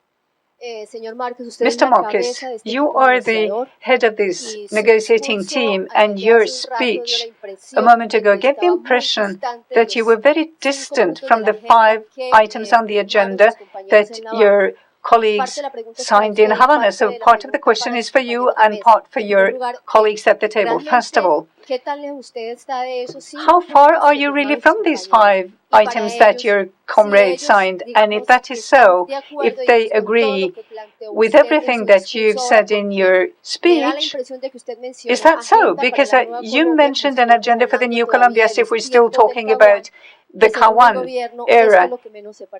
And this government does not look very much like Cawan, does it? Well, Ricardo said a moment ago, when he read parts of the agreement, and he referred to your question. But I would like to say that, in addition, at the end of our speech this afternoon, we signed the Secretario Nacional del Estado Mayor del EGRP. That is a decision-making body. It is not my personal opinion as Iván Márquez. We have a collective leadership in FARC. In order to say the words that you've heard today, we had a previous meeting, because that's the way we work. We are a collective leadership. And the collective leadership prevents many errors It allows us to have a broader analysis, a wider range of arguments, so that we don't have afterwards to face incoherences in what we've said. I believe that everything that we've said is very closely linked to the agenda and to peace specifically. I would like to add something to what was said already by my colleague in relation to ceasefire. The truth is that the depth of our beings, we would have liked these conversations to be surrounded by the adequate environment, which would be a bilateral ceasefire and an end of hostilities. That would have helped the conversations to not suffer any threats or surprises. Now the government have their arguments. Maybe they are committed to the final solution, which is a military solution, victory. And I'm sure they pretend that during the military fight they will obtain strength to put pressure on the talks. I don't know whether that's the conception that the government has, but there's room for thinking in this vein, and which is not good. Now, we would also have liked,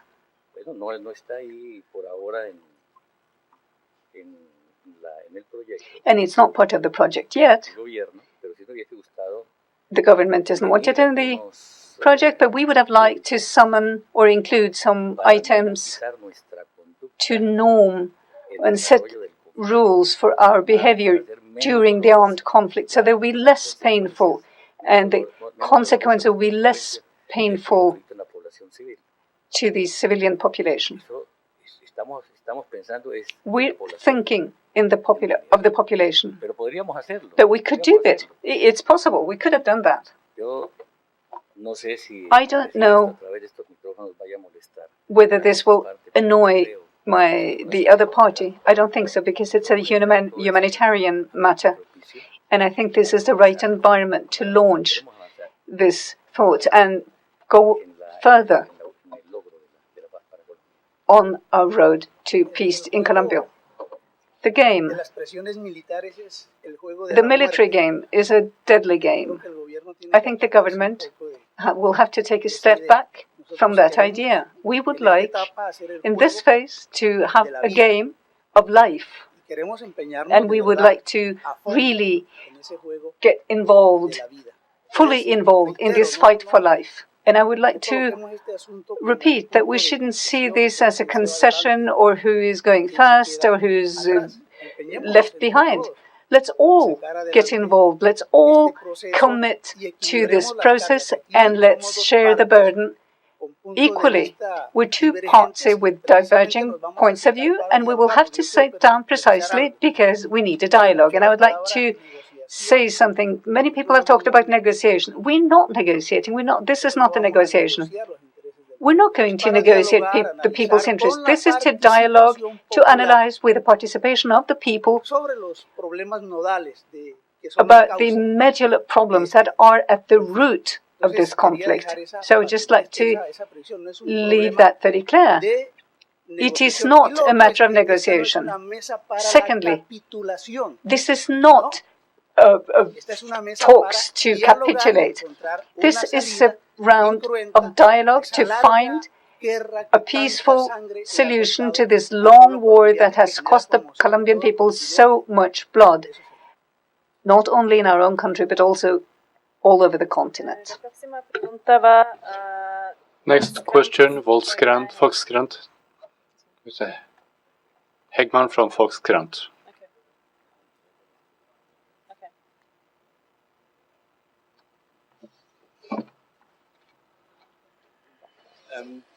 Mr. Marquez, RTL News Netherlands.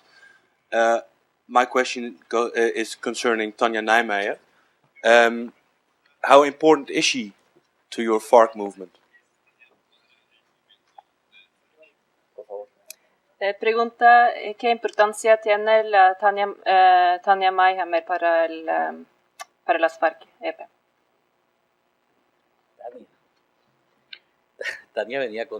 Tanya came with me, but unfortunately she was left behind along the road to this place. She's a guerrilla fighter for the FARC. I talked with some friends the other day. I said she's a small guerrilla fighter. And why is it that she makes so many people fear her? Well, I talked about the example, her interest in being revolutionary,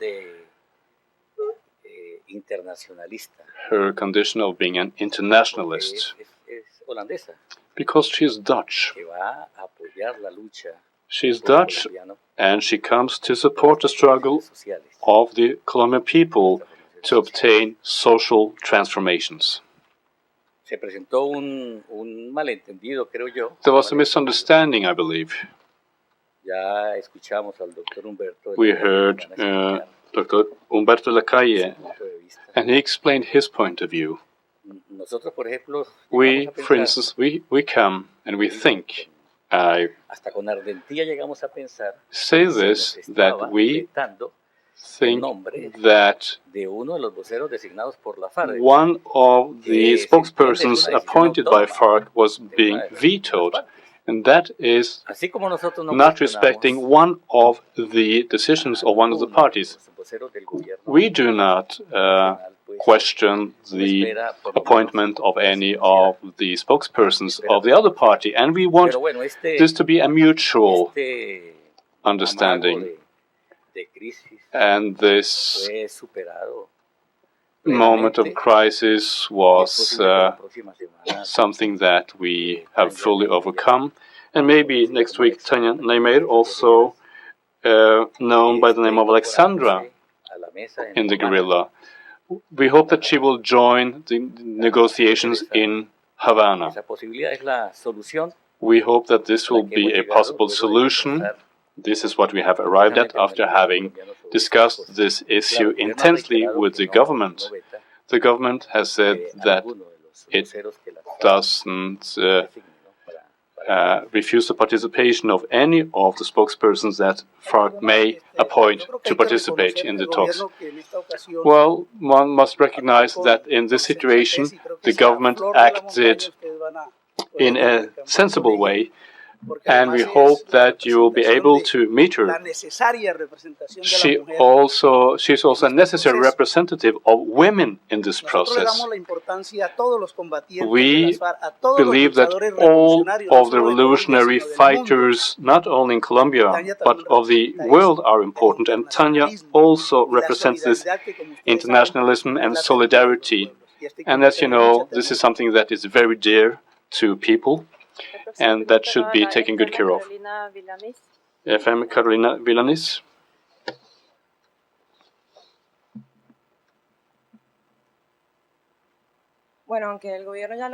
Although the government has repeated several times that there will not be negotiations through the microphones, I would like to ask you, and above all, to Ivan Marquez, at the end of this process, are you willing to go to prison? You also want political participation in the elections in 2014, and is it so that you now are at risk because of international arrest warrants? Well, the arrest orders have been withdrawn. We are fully accompanied by such an important government as the Norwegian one is, and as the Cuban government is. So I believe that there are no possibilities of this effort to find peace in Colombia will be disrupted by a legal decision. And above all, well, what can I say?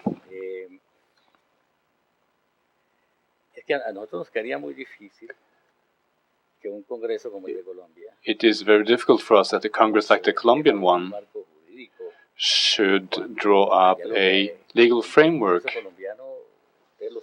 Well, you know that in Colombia there has been a lot of corruption and vices.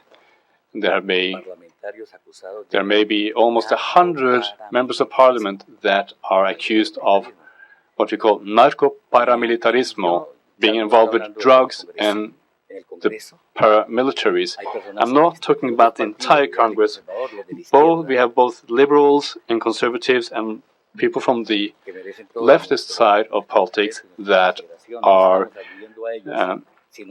honest and that we should respect. I'm not talking about them, but there are certain politicians in the Congress and in the Senate and in the House of Representatives. So this is a very serious problem. We have a moral impediment here. How can they say that we should go to prison for using or availing ourselves of a universal moral right that gives us authority to resist oppressive regimes? This is a universal right, and we have to study this issue very thoroughly. We are the response to state terrorist violence. We didn't rise up in arms because we would like to do that. The life as a guerrilla fighter is quite hard.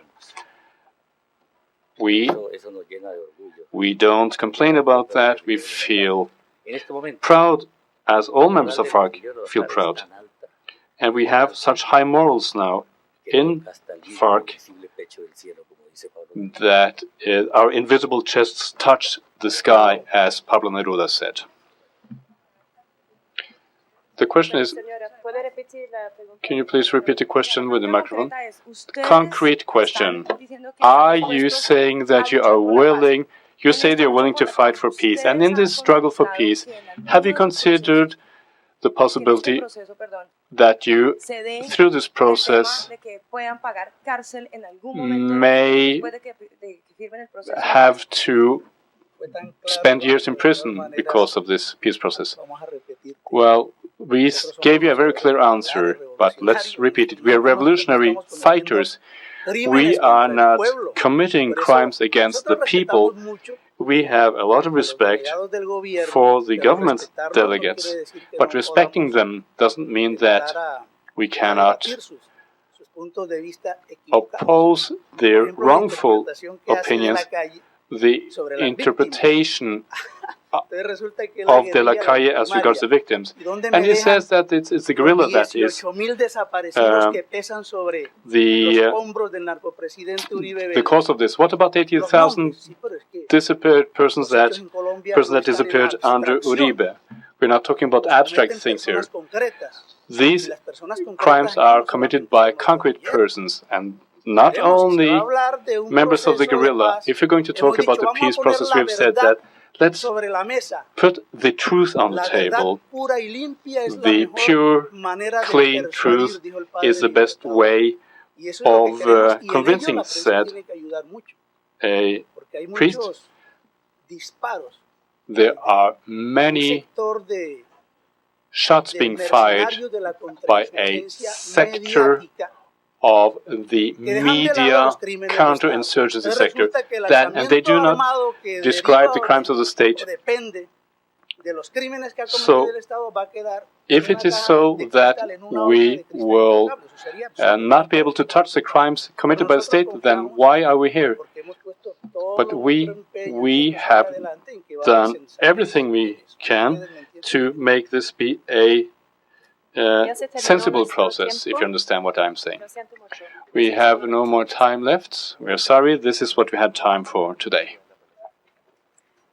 I would also like to give you some information concerning transport. There will be a bus that leaves this place shortly. The second bus will leave within 1 hour. In 1 hour, the second bus leaves.